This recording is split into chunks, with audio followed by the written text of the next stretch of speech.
జరుగుతుంటే ఏ క్షణంలో ఏం జరుగుతుందో అని ఆ పల్లె జనం ప్రాణాలు గుప్పెట్లో పెట్టు బతుకుతున్న రోజులు. మొగలాయిలు హిందువులు పెట్టే కష్టాలు చూడలేక జిజియాబాయి తన కొడుకు శివాజీకి విలువిద్యలు నేర్పించి వీరుల కథలు చెప్పింది. తన కొడుకులో పౌరుషాన్ని రెచ్చగొట్టి వాళ్ల మీద తిరగబడేలా చేసింది. అప్పటి మొగలాయిల సేనాధిపతిగా అఫ్జల్ ఖాన్ అని ఉండేవాడు. వాడు పొడుగ్గా 7 అడుగులు ఎత్తున రాక్షసుల్లా ఉంటాడు. వాడు కూడా శివాజీని ఏం చేయలేకపోయాడు. అందుకని సంధికని పిలిచి కౌగిలించుకున్నట్టు నటించి వీపులో కత్తితో పొడిచాడు. అమ్మో, శివాజీ చచ్చిపోయాడా? లేదురా, శివాజీకి ఉక్కు కవచం ఉంది. ఇనపగోళ్లతో అఫ్జల్ ఖాన్ గుండెని 2గా చీల్చేశాడు. అది చూసి జనం ఛత్రపతి ఛత్రపతి అని శివాజీని పొగిడారు. ఛత్రపతి అంటే ఏంటమ్మా? తన కోసం తను బతికేవాడు మనిషి, నలుగురు కోసం బతికేవాడు ఛత్రపతి. తర్వాత ఏమైందమ్మా? తననంత వాణ్ణి చేసిన తల్లి కోసం శివాజీ పెద్ద కోట కట్టించి బంగారు ఉయ్యాలు చేయించి అమ్మను బాగా చూసుకున్నాడు. నేను కూడా పెద్దయ్యాక నీకోసం పెద్ద మేడ కట్టిస్తానమ్మా. నీకు ఈ కష్టాలు ఏవీ లేకుండా చేస్తాను. నేను మహారాణిలా చూసుకుంటానమ్మా.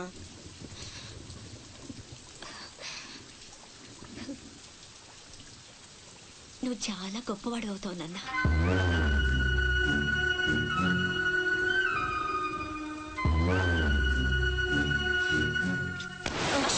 నువ్వేంట్రా మామకి ఇల్లు కట్టించేది? పోయి మీ అమ్మ కట్టించుకో.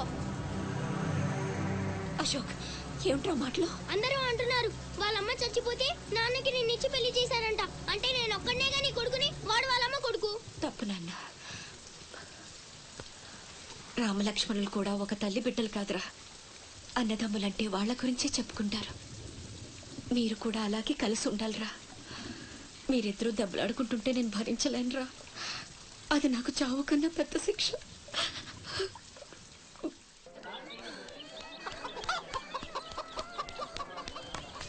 అమ్మా అమ్మా అమ్మా, ఈరోజు నీ పుట్టినరోజు కదమ్మా. నీకు ఇష్టమని జంట మామిడి పళ్ళు తెచ్చాను.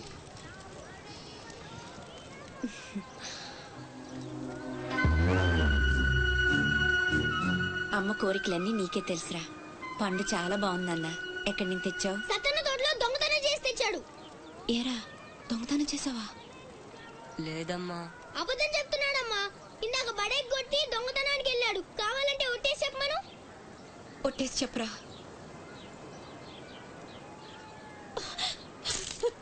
దొంగతనం చేస్తావరా? నువ్వెంతో గొప్పడు అవుతావని ఊహించుకున్నాను. ఇదా నువ్వు చేసిన పని ఇంకెప్పుడైనా చేస్తావా? చేస్తావా చెప్పు. పోరా, నీ మొహం చూడాలంటే అసహ్యంగా ఉంది. ఇంకెప్పుడు నాకు కనిపించకపో.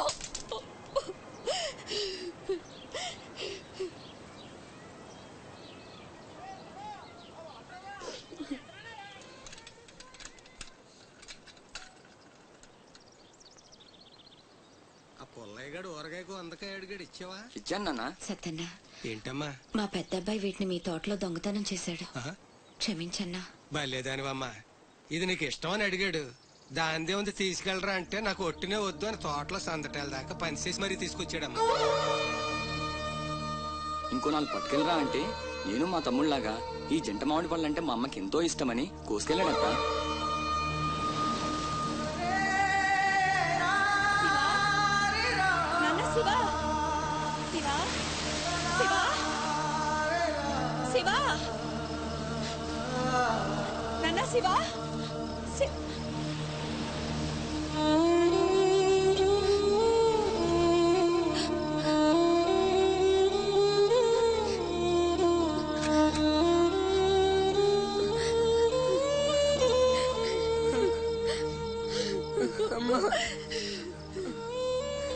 ఎందుకు నాన్న నిజం దాచావు?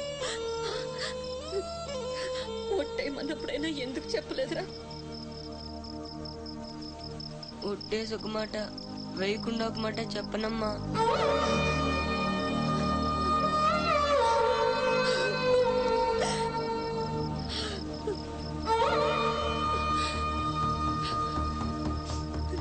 ఇంటికి వెళ్దాం పోదు నాన్న. నిద్ర వస్తుంది. కాసేపు నీ ఒళ్ళో పడుకుంటానమ్మా.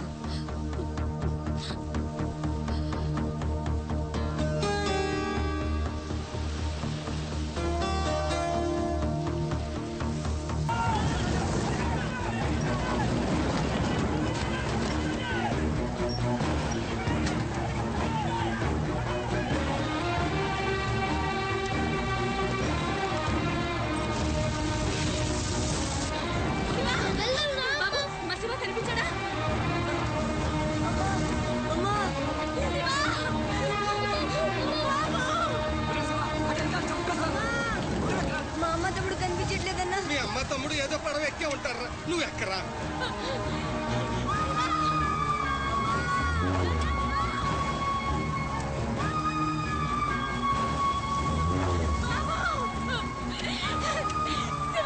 అమ్మా అన్నయ్య అక్కడమ్మా లోపల ఉండిపోయాడు.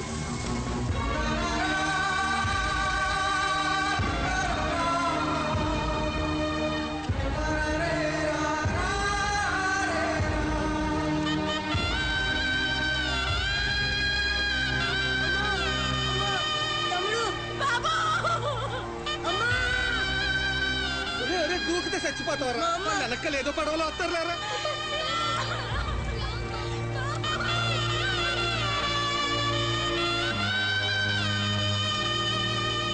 పడవలైపోతున్నాయి. రండమ్మా రండి.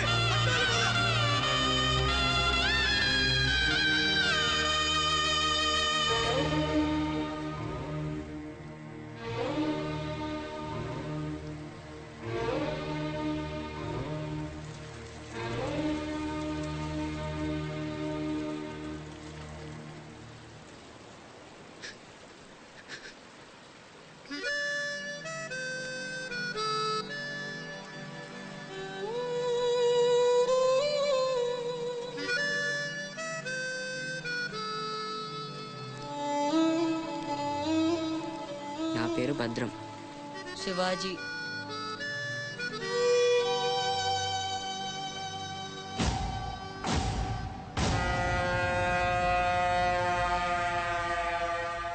బాజీరావు గారు, వీళ్లతో కలిపి ఇప్పటి వరకు వెట్టి చాకిరీకి అదే మీరు చేరదీసిన కాంతిసీకుల సంఖ్య 3000కు పైమాటే.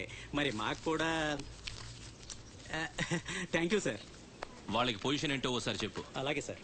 చూడండి, మీరంతా ఈ దేశంలోకి దౌర్జన్యంగా ప్రవేశించారు. న్యాయంగా అయితే మిమ్మల్ని వెనక్కి తరిమెయ్యాలి. కానీ అన్న బాజీరావు గారు మీ మీద జాలి పడుతున్నారు. కాబట్టి మేము చూసి చూడనట్టుంటాం. గుట్టుగా కాగితాల మీద సంతకాలు చేసి ఆయన పెట్టింది తిని బతకండి.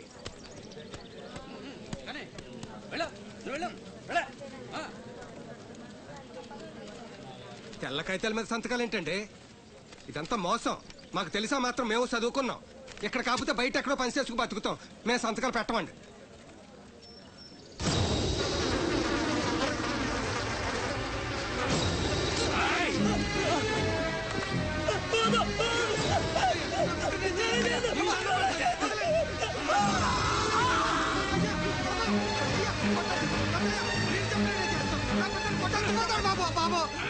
నా బిడ్డ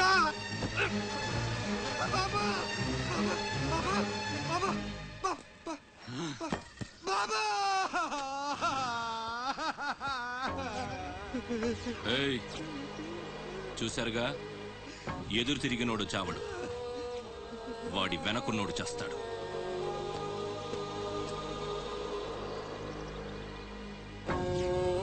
ఈ షిప్పులకి సరుకెత్తడం దించడం నా లీగల్ వ్యాపారం. దాని వెనక జరిగే చీకటి వ్యాపారం వేరే ఉంది. అదే నన్ను విశాఖపట్నానికి ఇంటల్లుడిని చేసింది. స్మగుల్డ్ గుడ్స్ని షిప్పు ఒడ్డుకొచ్చాక దించడం కష్టం. అడ్డమైన గాడిదలందరినీ మేపాలి. అందుకని షిప్పు సముద్రంలో ఉండగానే ఆ సరుకుని ఒడ్డుకు చేర్చాలి. అది మీరు చెయ్యాల్సిన పని. ఇల్లీగల్ వ్యాపారం కాబట్టి వేరే గ్రూపులు ఉంటాయి. సరుకు కోసం దాడులు జరుగుతాయి. అవతల వాళ్ళకి భయపడో, పోలీసులకి జడిసో సరుకు అక్కడ వదిలి రావద్దు. పొట్టి చేతులతో ఇక్కడికొస్తే అక్కడ మిగిలిన ప్రాణాలు ఇక్కడ.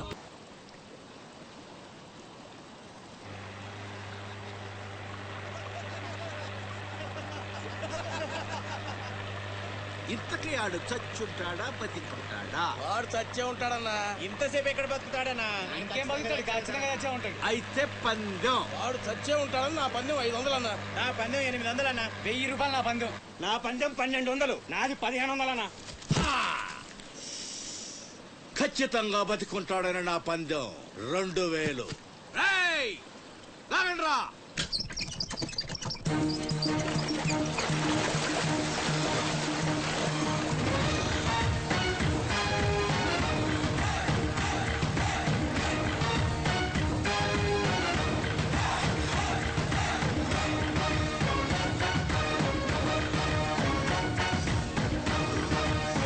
నాకు తెలుసు ఆడు చావడని. ఆడి బాడీ బాక్స్ ఆఫీస్.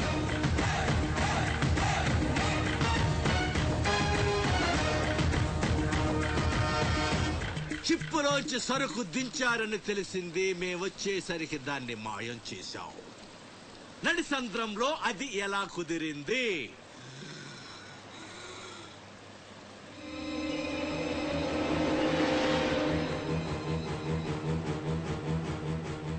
సొరచాప. మళ్ళీ పందెం. ఈసారి కిందకు దించితే ఆ చేప ముందు వీడి తల తింటదా, మొండెం తింటదా? మెత్తగుంటది కదన్నా, ముందు మొండమే తింటది. యాదవ్వా, ఆ చేపకు ఏ మాత్రం బుర్రున్నా ఈడి గ్లామర్ చూసి ముందు తల తినేస్తది. దించదమ్మా, దించండి. చెప్తున్నాడు రా, చెప్పేస్తున్నాడు రా. చెప్తాడన్నా. చెప్పమ్మా. ఇప్పుడే వదిలే, నీ ఒక్కడి కాళ్ళు ఎర్రకొడతా. ఇంకా లేట్ అయిందంటే మీ అందరి కాళ్ళు ఇరిగిపోతాయి.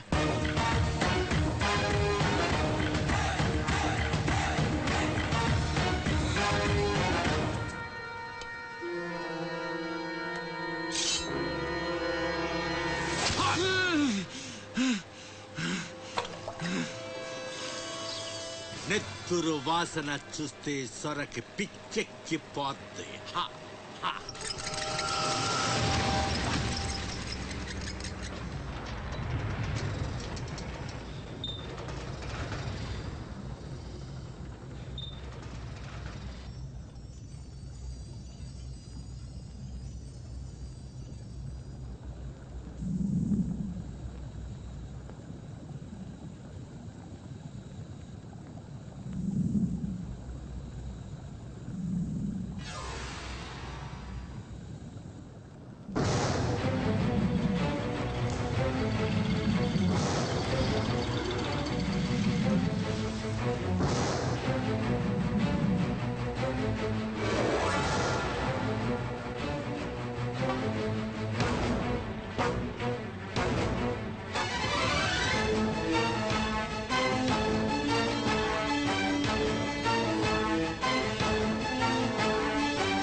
బాడీని చేప నవిలేస్తుంటే తాడు తేలిగ్గా రావాలి గాని ఎంత గుంజినా రాదేంట్రా?